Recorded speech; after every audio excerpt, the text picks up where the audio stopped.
Senador José Medeiros, uma satisfação usar a tribuna sobre, nesse momento, eu falar e fazer uma reflexão aqui com o povo brasileiro sobre como tem feito, senador, reforçando sempre a democracia, mas com Vossa Excelência na presidência. Vossa Excelência que tem posições muito firmes, muito claras.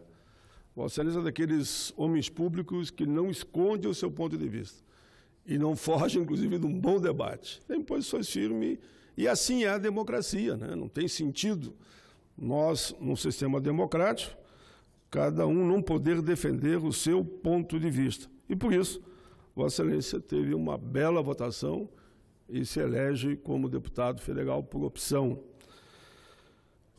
Presidente José Medeiros, eu quero refletir hoje sobre um livro que escrevi há pouco tempo, que leva o título Martelo, a Pedra e o Fogo. São símbolos da própria democracia que eu explico, né? De cidadania, de trabalho, que valoriza o empreendedor, o trabalhador, das mais variadas áreas. E aí eu vou discorrer um pouco sobre ele nesse momento, senhor presidente. A cidadania é como o universo. Sempre haverá uma descoberta a alcançar e uma nova estrela a ser confirmada. No ano de 2016, senhor presidente, senador José Medeiros, eu lancei o livro O Martelo, a Pedra e o Fogo. Passados 2 anos, ele continua muito atual. O profeta Jeremias dizia: a palavra é poderosa como fogo que ninguém pode conter e é persistente como o martelo que bate e bate. A vida mostra que até as pedras mais duras não resistirão à paciência, à constância, à fidelidade, à coragem e à justiça dos homens de bem. Nem vou usar uma frase popular que diz: água mole, em pedra dura, tanto bate, até que fura. Enfim, presidente, buscamos a transformação do imperfeito desenvolvimento em cima de um trabalho cotidiano, degrau por degrau, martelando a pedra, levando ao fogo, ajustando seus ângulos em profunda introspecção. Do aperfeiçoamento individual se chegará ao desenvolvimento coletivo, à dignidade humana e à tão sonhada cidadania, vislumbrando o reconhecimento, as diferenças e uma sociedade cuja marca seja a inclusão social. Mas de nada adiantará o martelo, a pedra e o fogo, se o que for compreendido não for colocado em prática, forjado em atitudes e ações. Seria a negação da verdade, do amor, a desconstrução da fraternidade, seria abdicar de um projeto de nação. Senhor presidente, com essas palavras aqui ditas no início do livro, mas afinal o que é mesmo o martelo, a pedra e o fogo? Pois vamos em frente. O martelo. O martelo é presente em todas as grandes culturas, grandes e pequenas, assumindo por vezes nos povos mais antigos e dedicados à metalurgia, importante símbolo do domínio sobre o metal. Nos tempos modernos, o martelo tornou-se o símbolo de quem? Do operariado, dos trabalhadores, seja da área urbana, seja do campo. O martelo representa, enfim, a democracia, a liberdade, a justiça, a igualdade, o voto, a Constituição Cidadã de 88, uma das cartas sociais, como eu dizia já ontem, mais avançada do mundo. Nesse capítulo, eu discorro, senhor presidente, sobre esses temas, que ainda ontem, aqui, como eu disse, eu falei muito sobre a importância da democracia. O norte da minha fala foi justamente baseado nesse princípio. A pedra angular era a pedra fundamental, utilizada nas antigas construções, caracterizada por ser a primeira a ser assentada na esquina do edifício, formando um ângulo reto entre duas paredes.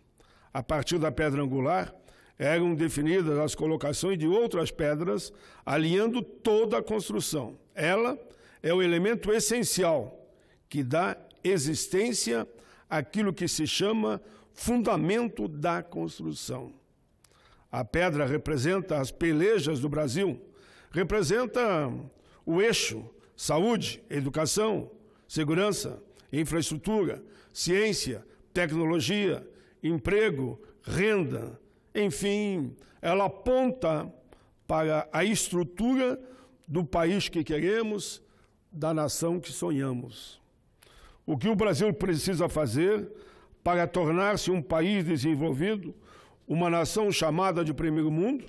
O que fazer em momento de crise?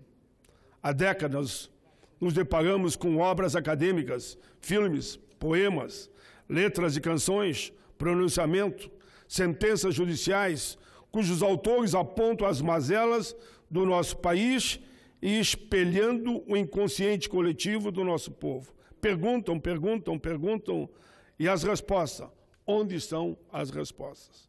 Enfim, avançamos. Para sermos um país do futuro, precisamos de mais investimento. É só perguntar ao povo e ele dirá: em saúde, como por exemplo, no Sistema Único de Saúde, o SUS, precisamos aprimorar a distribuição em termos regionais de profissionais da área da saúde, médicos, enfermeiros, fisioterapeutas, profissionais da área. Embora o sistema público de saúde tenha melhorado, não dá para negar, nas últimas décadas, precisa ser continuamente aprimorado, uma vez que se relaciona diretamente com a preservação e a qualidade da vida de todo o nosso povo. O SUS, nas últimas décadas, tem enfrentado muitos desafios, entre os quais podemos citar o rápido processo de urbanização vivido pelo Brasil. Essa migração, campo e cidade, resultou na criação ou expansão de municípios sem infraestrutura de serviços públicos básicos necessários, como o abastecimento de água potável, o esgotamento sanitário, o recolhimento do lixo. Na educação melhoramos? Sim, melhoramos. Contudo, ainda temos uma longa caminhada pela frente. A taxa de alfabetização, por exemplo, é um dos indicadores mais importantes para avaliarmos esses desafios a serem enfrentados, pois revela a situação educacional e, consequentemente, as condições sociais do país, porque todos nós sabemos, nada acontece sem investirmos na educação. Segundo dados do IBGE, os resultados do censo de 2010 indicam que aproximadamente 91% da população brasileira com 10 anos ou mais anos são alfabetizados. Em comparação aos resultados do censo de 2000, a situação da alfabetização melhorou no país, pois a taxa de alfabetismo diminuiu de 12,8% para 9% em 2010.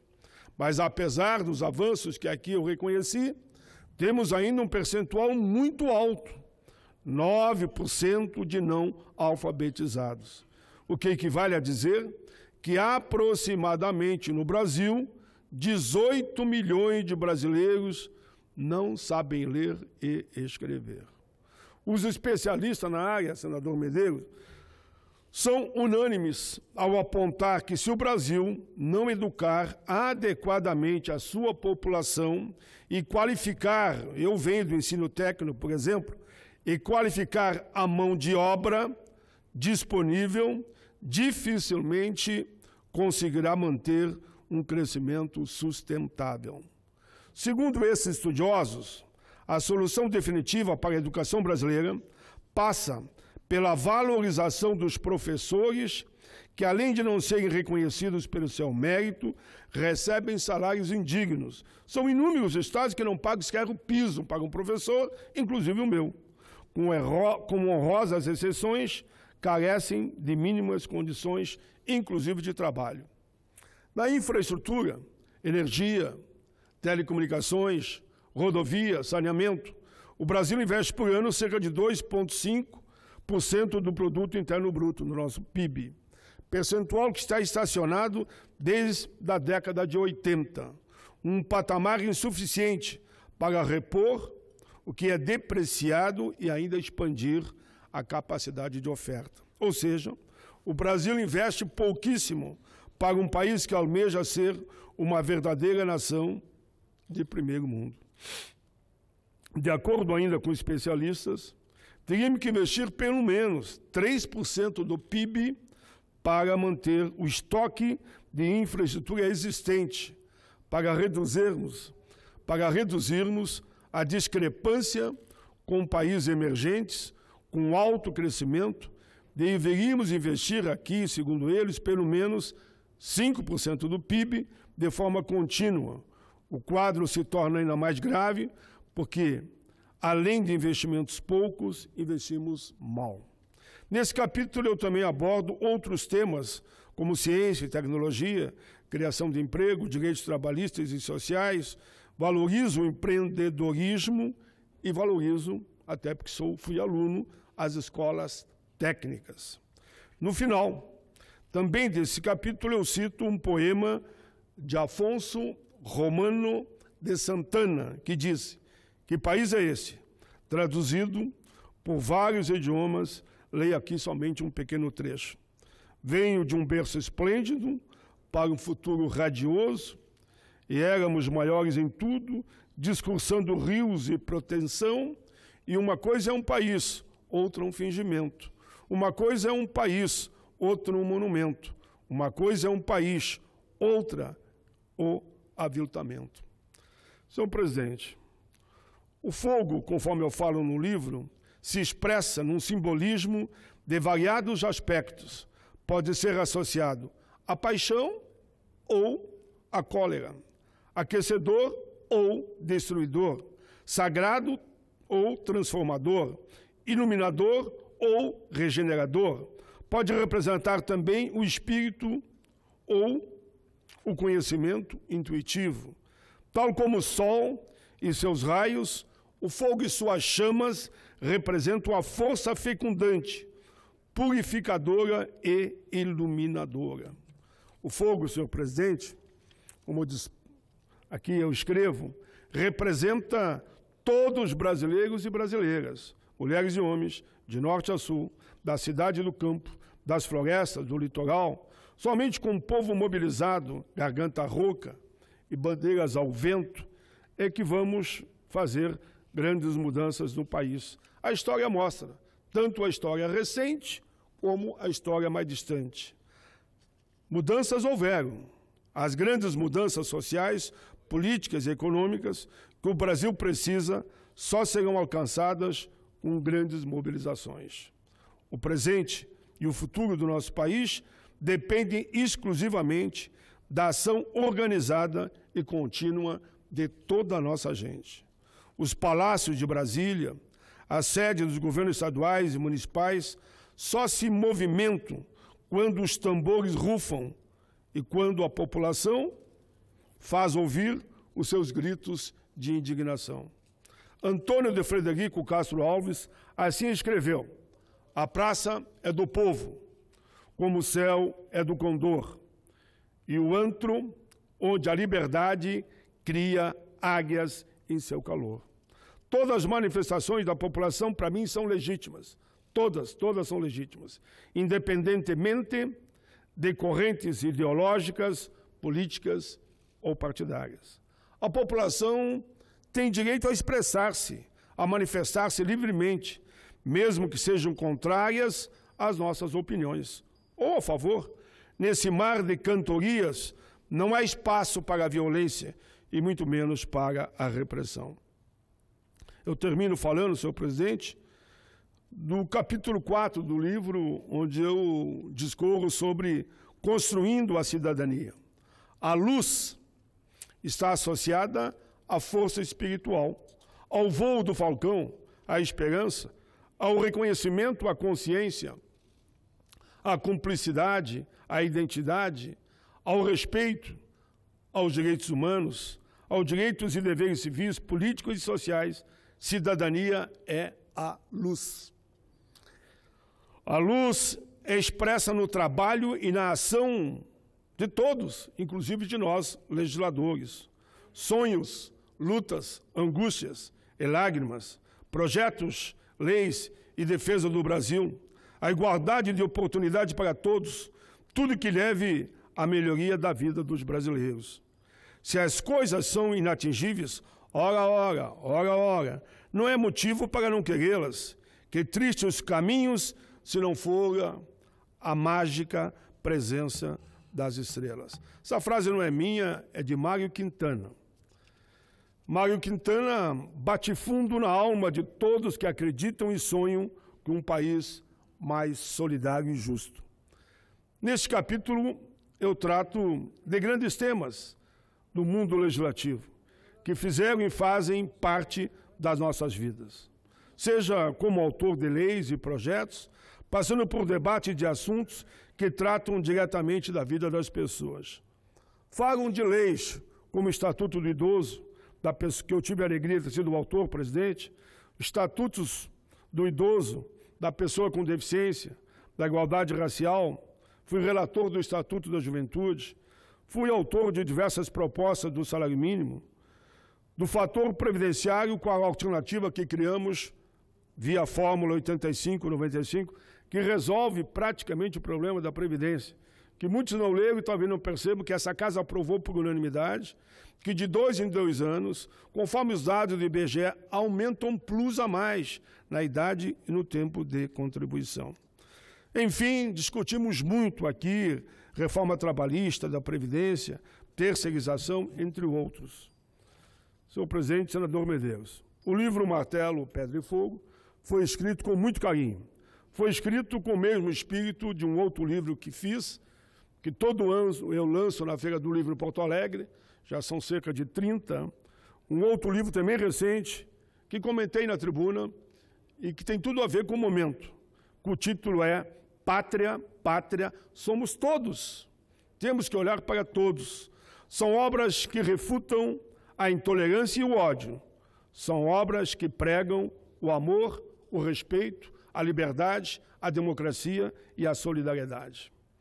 Estamos a oceanos das transformações sociais e políticas necessárias.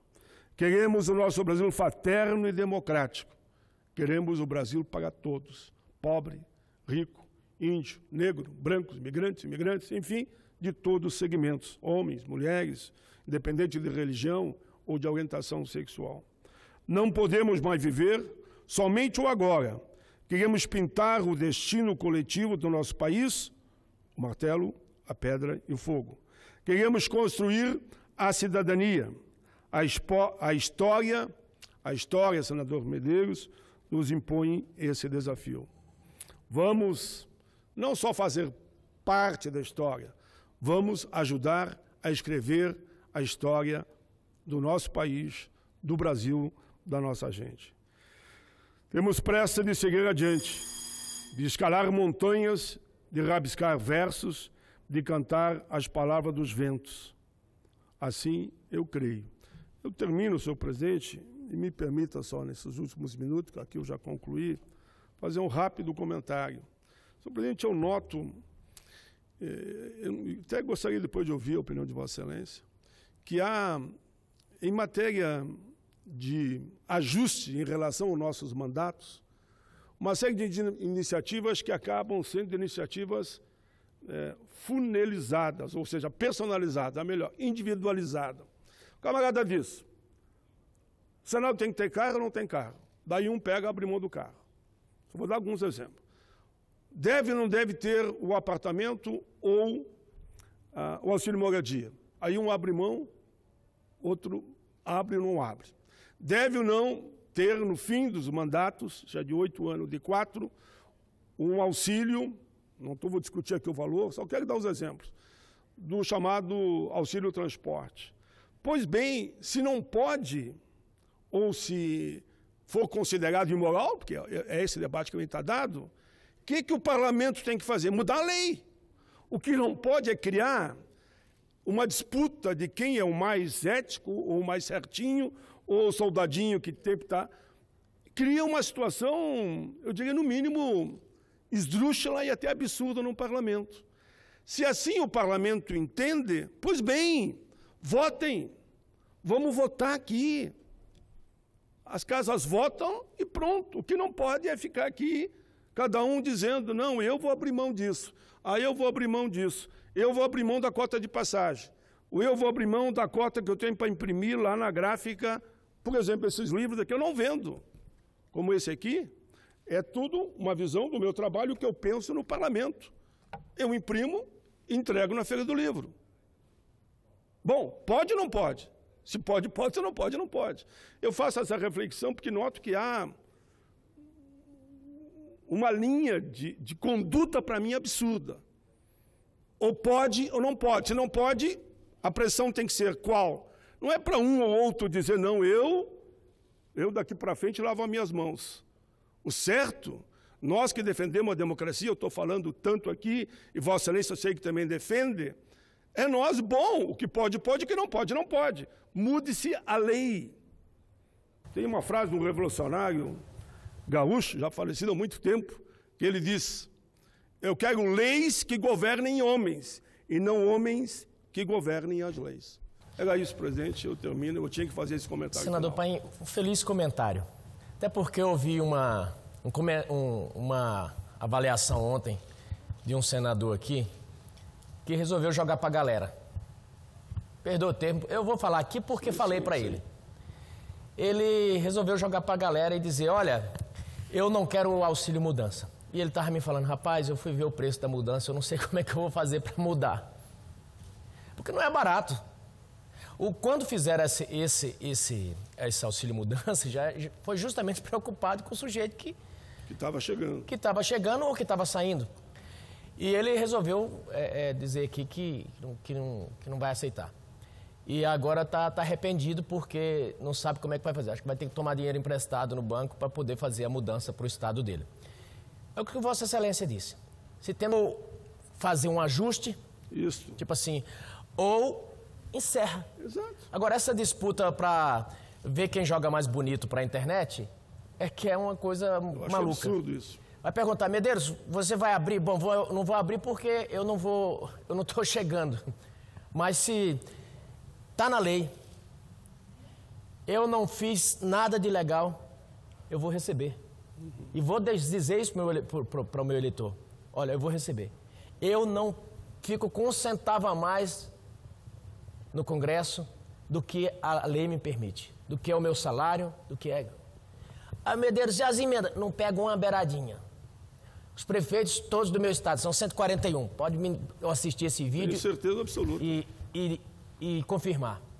Ou desmentir se eu tiver mentira. Mentira, Medeiros, você está mentindo. Então, faço isso porque o dinheiro é público. Agora, não se ata a boca do boi que puxa a mó. Esse aí já no Velho Testamento dizia. Então, o meu salário, o que você tem que receber? É tanto, então eu recebo tanto.